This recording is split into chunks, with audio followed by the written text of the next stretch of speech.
Good morning! Happy Monday! New day, new order. Ayan, nakaluto na po tayo. At may order po ulit si Sir Jason. Simula nung naka-order si Sir Jason sa atin, ay everyday na siya umu-order. So, ito yung kanyang order siya ng sayote. Gulay na sayote. Ayan. Sakanin na natin yung gulay niya. And umorder si Sir ng isang embutido. May kasama din fried chicken. Andoon, piniprito pa. Kasalang pa. Thank you, Sir Jason from Avignon. Thank you po sa pag-order.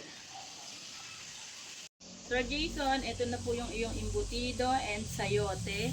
Tapos, yung chicken mo maluluto na. Tapos, si Sir Rupert ay umorder din ng isang minudo and yung kanyang favorite na dinuguan. 2 dinuguan.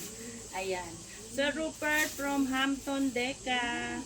Thank you so much for your everyday order. Ayan, kahapon lang tayo nagpahinga. Na-miss nila yung luto ko.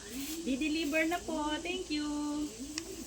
Ayan, nag-order si Ma'am Camille ng Hungarian Silog. Ayan. Hungarian Silog na may kasabay na favorite naman niyang minudo. Oh, sunod-sunod na order niya. Ilang araw, puro minudo. Kanya-kanyang favorite talaga. Ano? Sa putahe ni Ate Ana. Ayan. Ito na yung kanyang minudo. Ayan. Thank you, Ma'am Camille from California, West Hills. Ito na po food mo.